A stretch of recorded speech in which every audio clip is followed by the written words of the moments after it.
We can't depend on people who are just going to point out the issues. That's an issue that we have to grapple with and solve ourselves, and it takes resources. Oh, I agree. I grew up in inner city Philadelphia. And Oh, okay. some of the things that you were talking about here today was very interesting to me. I remember WDAS and different things like that. So I would say that the point that you just brought out on how we need to educate and help the younger Black males is hugely important. I have four sons, all in their 30s, and they Wow. all serve in the military. So it is Nice. really interesting to me just to see their path and the path that they chose as they were growing up. I've always tried to set the example for them as well. So tell me this: how did you and Dr. Kelly meet? I know that he does an expo, and I Mhm. believe that Bill Cherry introduced you guys. So Yes. how was the young Dr. Kelly like? Oh, wow. Well, I met him, as you said, through Bill Cherry. God rest his soul. He was such a great person and great mentor. We did a lot together. We traveled throughout the country and I would say throughout the world together. I wish he was still here. And I also wish, once again, some of the things I know today, I knew back in that era because I could have accomplished so much more, even with him. I don't know what you know about Bill and his background, but Bill was publicist for Richard Pryor. He worked with his publicist for Jesse Jackson and the Rainbow Coalition. There was not a city that I got off a plane with Bill Cherry, and he didn't take out his notebook, and he had names of the movers and shakers in that city. So whether we got off the plane and I was in Chicago, and within 45 minutes, I'm sitting at the dinner table next to Minister Farrakhan. Or I get off the plane in LA and I'm with Debbie Allen and Norm Nixon, or I'm going by whoever, it was just that experience. And, Bill knew everybody. So we could be somewhere and, it's a gathering, a social gathering, and somebody called out his name, hey, Bill Cherry, and, then he would say, oh, this is this person. I might be in Washington, and we're there on something else. And then he'd come to my hotel room and say, okay, we got to leave in an hour. We got to go over to the Commerce Department to meet with Ron Brown's assistant. And I'm like, to meet with him about what? What's the agenda? I don't know. Just think about what we could ask the Commerce Department for. Let's go. So Bill was that kind of guy. And I met Dr. Kelly through him, Eric through him. And, he eventually came to New York to the New York Black Expo, and he had never seen anything like it. So many people, over 1,000 businesses exhibiting at the show, and over 100,000 people there over 4 days, and all the aspects of the expo. He was thrilled to be exposed to something like that coming from North Carolina. So that's how I met him at first. And yes, it was with Bill Cherry, who was such a phenomenal person. Like I said, we traveled all over the country, went to Africa together and Egypt and to the Caribbean and so many other places. Because I was doing expo and was kind of fixated on a crazy schedule, I had a chance to go to Brazil with him. I couldn't do it. There's other things that came up and I just couldn't, break away, to try to take advantage of some of the other things that South Africa, when Nelson Mandela came to power, there were opportunities through Bill when the ANC was getting, I don't want to say taking over, but getting access to some of the businesses in South Africa. And there was an opportunity to do, because they were getting a wine vineyard, which was being given to the ANC, and they needed an access to market the wine here in the United States. But I just couldn't get over to South Africa, and someone came to meet with me and Bill in Atlanta. And I still have the pin that they gave me from the ANC at that time. But, once again, that's another life. I wish I could go back in time and be able to take advantage of those things. But, there's only so many hours in a day and 7 days a week. So what are you going to do? Oh, but I'll close with this. the last thing that happened before Bill passed, he called me. This is about a month before he passed. And I have on my wall here, I have a letter that was given to me by Carol Moseley Braun. She was the first Black woman U.S. Senator. She was the senator from Illinois. And he says, a young man is just won the seat to be the U.S. Senator in the state of Illinois, and we need to go meet with him. He's going to go far, and he's got a lot of potential, and who knows where he's going to be in another 2 or 3 years, and we need to sit down with him and talk to him about what he wants to do in the future now that he'll be in the Senate. And since you, and of course in my experience doing things nationally, we should really sit down and talk with him. And I'm going to arrange this meeting for us to go to Chicago and talk with him and some of his people. And that was Barack Obama. So unfortunately, Bill passed and that never happened. And Obama went on to become president. So, oh, wow. And Bill had a lot of roots in Chicago because, as I said, he was with Jesse Jackson for over a decade there in Chicago with the Rainbow Coalition. And then he was very close with the minister and had all kind of contacts in Chicago, crazy contacts. So, that could have been life-changing for me. But, like I said, that's life. I love it. I love it. I love it. Well, you have definitely shared a lot of information with us on today. I see Mr. McGall has joined us. So we're at the end of our time. If you would, sir, please, once again. Wait, before we go there, because this man has spoke with us on the Black Business Olympics for an hour and a half. And I'm going to tell you, from the audience to directly to you, Jerry, wonderful life.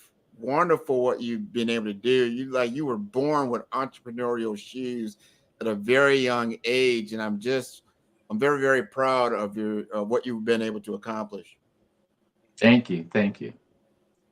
Now we want you to continue, because now you're telling Dr. Kelly some of his backstory.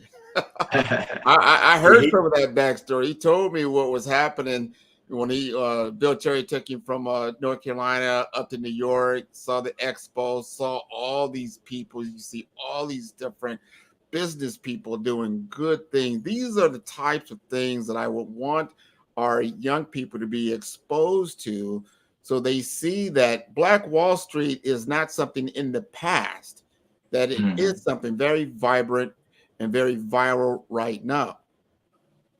Yep. And there's so much of a way for Black entrepreneurs to be successful and market their companies, as I've touched on throughout this interview, the past hour and a half, that did not exist 20, 30, 40 years ago. I often, when I talked to my former employees, I was just in Atlanta 3 weeks ago. Actually, it was 2 weeks ago, yesterday. I was there and I went out to dinner. I was passing through Atlanta on my way back from Alabama. So I stayed over in Atlanta with a former employee. And then the next night we went out to dinner, and I had 4 of my former employees there.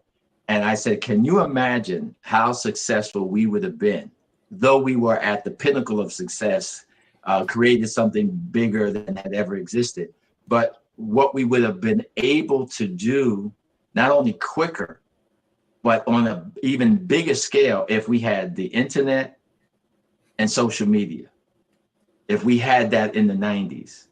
Because we used to have to call people on the phone. We used to have to mail things. We used to have to print up brochures. Being able to just touch a keyboard and do a mass mailing to, 20, 30,000 people all over the country as Black business people to do business with us, and then have them share that information. To be able to just market by Facebook and have a Facebook page for Black Expo USA. To be able, with a text message, to communicate. Because I used to sometimes in a year have, I'm just guessing now because I can't, let me just say 300. I probably have 800 to 1,000,000 people visit Black Expo on an annual basis. Yeah. So, so just imagine if I had their numbers, the text message, 1,000,000 Black consumers with one text message, just taking 2 minutes, and how many Black entrepreneurs I could have catapulted, because with a text message, we could reach 1,000,000 people who came to Black Expo and say, here's our featured Black entrepreneur of the week, getting ready for the holiday season. Here's their website. Be sure to do business with them. Yeah. How transformative would that have been for our community? Oh, and I'm just like glad we do have it now. What you said, I talked about a lot to our younger people, like back in my day, like, yeah, because I've been in sales, I've been in information technology for 30 years. Like, do you know what we had to do just to get your message? Now you don't need a storefront. You don't have to go out and have this big capital investment, like you said earlier. You got a cell phone and a laptop and access to people. That's the thing. And very quickly, and you've got something that's impactful, you've got a great message, like Dr. Tabitha has a great message. She can get that out there. And now, so what Dr. Kelly is doing with the Black Business Network, we're bringing it together. That's kind of what I've seen what happened. And you kind of alluded to this earlier. Like, I remember sitting in that one radio station, everybody listened to it, the whole community, listened to it. So we're all in that one spot. And then it kind of like peripheralated into so many different channels. Now we have an opportunity to bring that back on a virtual platform, because we know time and space, location, all those things are very important. We can bring them back. We've got this 8 a.m. to 8 p.m. Monday through Friday, right? We're doing it once a month now. Now we're going to even go into even greater cadence into 2024, because we need to do this. What I call it, we need to build our pyramid, right? We need to build our resources. We need to build our opportunities, so that Black dollar doesn't just stay in our community for 6 hours. It stays in our community throughout. So I really appreciate the work that you've done, because without what you've done, we wouldn't be able to do what we're doing right now. Well, thank you for that. Thank you. Thank you. Yes. Yes. So Dr. Tabitha, I know I interrupted you earlier. Let them know, let the people know how we get in contact with Mr. Jerry and keep the conversation going. Oh, well, once again, you could reach me. The easiest way would be through the nonprofit that we have, which is called Black Spirit Group. So you could go to our website, blackspiritgroup.com. There's a form people can fill out, but more importantly, they can just email me at blackspiritgroup at gmail.com, and they could just send an email. And do you have anything coming up? Is there anything of importance that's going on in your world that you would like the community to know about? Well, currently I do have, there's one thing that is underway, but it's unrelated to business per se. I'm doing some work with the New York City Department of Education with a business I have called Thrive Skills, Inc. And I'm working with in-school programs. I originally started a Saturday school program, but it was too expensive, and even New York City Board of Education couldn't afford it. Then we shifted it to an after-school program that was expensive. So now we're doing it as in-school during class program. And it's really important, because a lot of school systems, even New York, are short of teachers, and they need outside vendors to come into the schools and do programs, especially with the high school students. So I created a curriculum, so to speak. We call it manipulatives, because it's not per se a curriculum, which gives students life skills. So for example, I'll just give you a quick rundown. I have outside people who work for me who go into the schools, and we teach students skills. One example is social media skills, cell phone, usage skills. Now, what do I mean by that? Our young people don't know, because they grew up with cell phones. When you get in on the bus, on the train, and public transportation, you should end your conversation. No one wants to hear you on the speaker on the bus and hear all your business. Okay, that transcends to walking in the school. that transcends to going into a job to fill out and, you know, to apply for a job or for a job interview, to working on the job. Okay. Social media, something as simple and as relevant as we've seen today. Young people all have Instagram, Facebook. Well, we know that companies, before they hire you, especially big companies, hire companies to look at your social media history, your footprint. It could be something as innocent and as relevant as you sitting in your house. When I grew up, I had a poster behind me of Sly Stone, who was one of my favorite artists, or James Brown. Now, the worst thing they could have said, oh, that James Brown, he made a record, Say It Loud, I'm Black and I'm Brown. Oh, that's Sly Stone, he made a record, I Want to Take You Higher, which really wasn't about drugs. It was just, I want to take you higher as a person in life, Oh, yeah, right? I remember. Yeah. But if you're a young person and you have behind you a poster of Puff Daddy, P. Diddy, Sean Combs, what is that person who is going to decide if you're going to get that job going to decide? Right. Is it a female who may have associated something that happened in her life or with a relative? And we know what Sean Combs is not just alleged, but has been involved in. That's not a good look for you. You need to get that off of your social media site, okay? Off of your profile. And we know that also because of what's happening in world events, college students and the like, they may have taken the position that they're against what is happening in the Middle East to the Palestinian people, and they could have went to a rally on their college campus, right? They could have held up a sign, ceasefire, but that could be on their social media post. Now they're applying for a job with a law firm, and the law firm is named Rosenbaum, or the law firm is named Teitelbaum, or whatever. Do you think they're going to get the job? Mm-hmm. So we're trying to, with what we do, that's just one aspect, but we do other things, teaching young men how to hold the door for a person. Even one day when you have a car, the proper thing to do, the first time you say, Mom, I'm taking you for a ride, you walk around and you open up the door and you practice that, not just with your mother and grandmother, but with your aunt, your sister, your girlfriend, or a girl you're taking out for a date for the first time. We teach you that when you walk into your living room to have your dining room to have dinner, first thing you do is you pull the chair back for your mother or your sister before you sit down.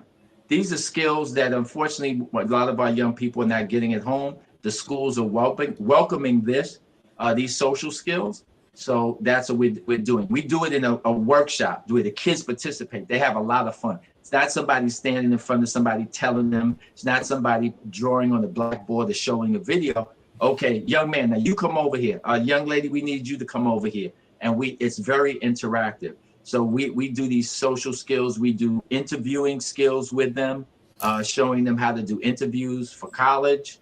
And it's a lot of preparation for things hopefully they could use for life. So that's one thing that I have. It's called Thrive Skills Inc.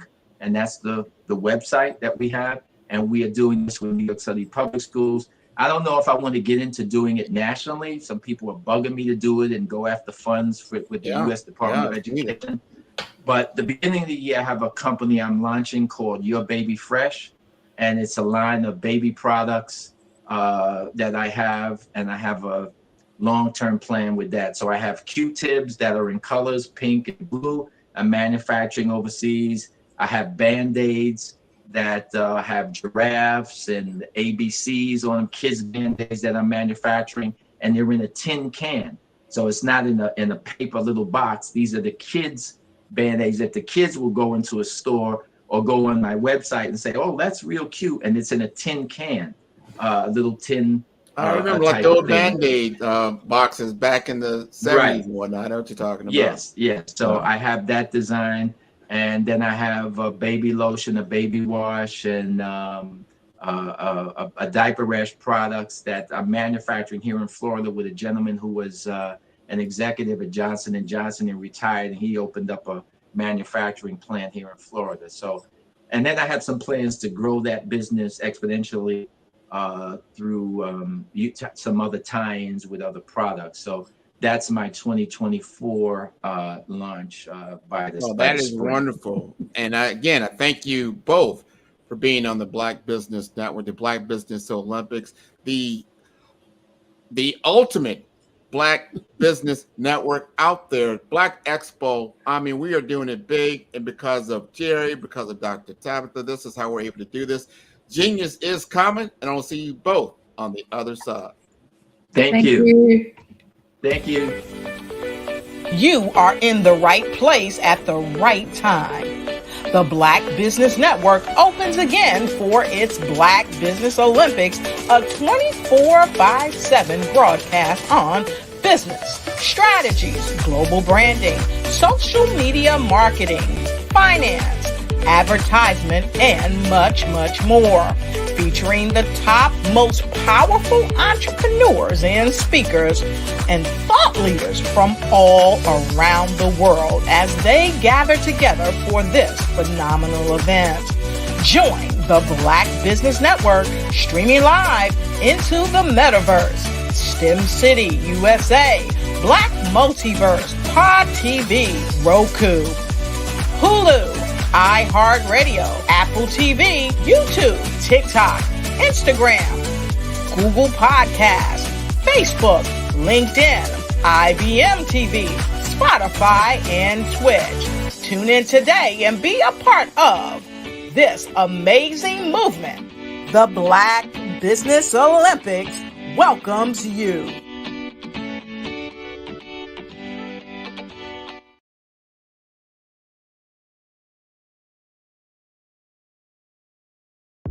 The Black Business Network and Black Business Olympics are essential platforms for Black business owners globally. They provide the tools and support you need to succeed in today's competitive marketplace.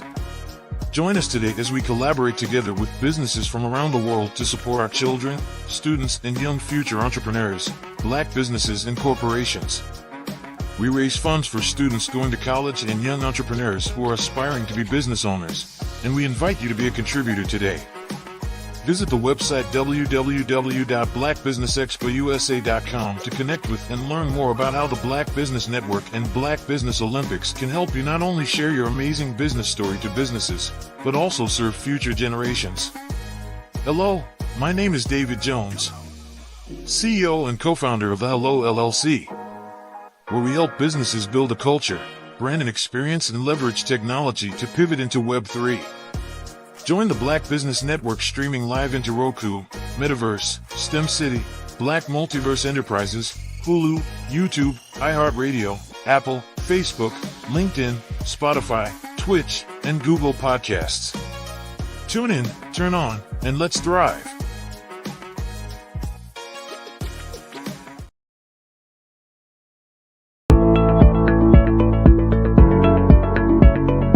Prepare for what's coming and dominate in economic winter.